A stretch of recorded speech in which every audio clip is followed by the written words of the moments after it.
Good afternoon and Happy New Year, everyone. Today is the first day of January 2026. Um, I told you in the last webinar that I did that I've been working on things, and the things that I work on, they all come, a lot of them, not all of them, but most of them, come from input from you guys, feedback from you guys. And so one of you guys, it might have been one of you guys, I don't know, it might have been something I came up with on my own, but mentioned something about the trigger, using the trigger with the swing bands. All right, now if you haven't taken a free trial with us, go to tv-trades.com. Take the free trial right there. I think the 5-day free trial is still on right now until probably tomorrow. Go to TV. It's not even that actually. Go to this right here. Go to tv-trades.com. Oops, hang on, I gotta spell it right. Go to tvtrades.com/5days. That's where you go to get that. tvtrades.com/5days. All right, and the 5-day trial is still on right now if you go and do it today. What I wanted to tell you about was this, the hive mind mentality. You guys come up with ideas, and then I see if I can create those ideas. Well, one of the things that one of you guys, I think, came up with was using the trigger as part of a trade, trigger, actually. And I took it a little bit of a step further, I think. Now, this is what a chart looks like with no bands on it at all. So if we just go in here and we click on the TV Trade swing bands, the one that you all have access to, you see we have this line right here. Now, I've been wanting to use this line various ways. I wasn't exactly sure how I was going to use it, but I came up with a couple of different ways. One is actually to use it when you have a couple of stop outs to help you get hooked on the right side of both of these lines. If you have a stop out in a strong trend like this one, then the next one you would want to have be hooked on both sides of the band and the little line, the blue line. But I came up with something else. Now, if you look at this, what this is made of is the same thing as these outer bands, right? It's just the bandwidth is different. Now, if I change the bandwidth to be the same as the outer bands, oops, let's just do this. We'll change it to be an 8.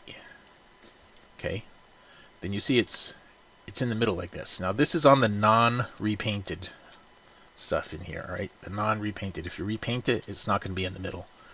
It's going to vary because the outer bands vary a lot. But if you do the non-repainted, it's right in the middle. Now, if we take that a step further and we say, okay, well, let's identify a way to show that's trending. If you had another one on there, let's just do it this way. All right, we'll throw another one on here like this, and we'll go in here and change the G midline color to say yellow, and we'll change this one to be a 7. Okay, so now you can see that there's a difference in here when it's trending one way or the other. There's a difference in there. Now, when it pulls back to that midpoint, a lot of times, you get your indication from the black arrow. It a trend change or the swing change. You get your indication from the black arrow. Take the black arrows that are outside the bands, and those are great. Those are awesome. And in the process of me figuring out how to get those so that you don't have stop outs on them, I've come up with this. The trend trades with the trend. Once you have a trend developed and this is below that, a pull back up to this will usually result in a decent move in the direction, in the direction that the trend is. So that's where we introduce the trigger.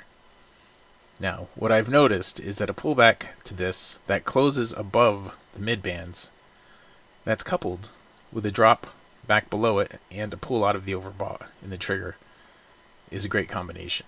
You can do it on all different time frames. This is a 47 range NQ, but you can do it on a 19 range NQ. You can do it on whatever you want. This is kind of what I'm talking about right here, where the close gets up above it all and then it pulls back down below it all. Okay, that's what I'm talking about. Or the other way around if you want, right here, where the close is below it and it pulls back out of the oversold and goes back up.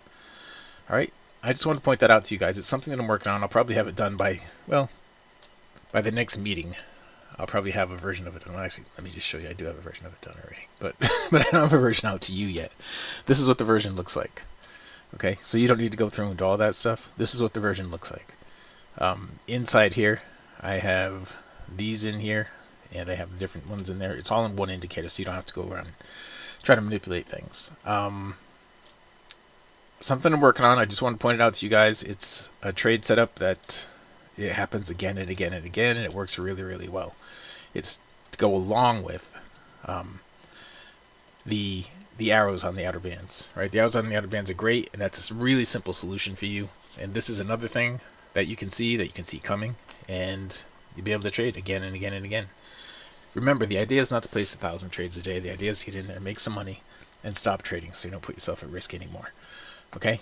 Again, we have the 5-day trial going on right now. tv-trades.com/5 days. Sign up for the trial now. After today, it'll be back to 3 days, but you can still take the trial. Just go to tvtrades.com. All right? That is it. Happy New Year, everyone.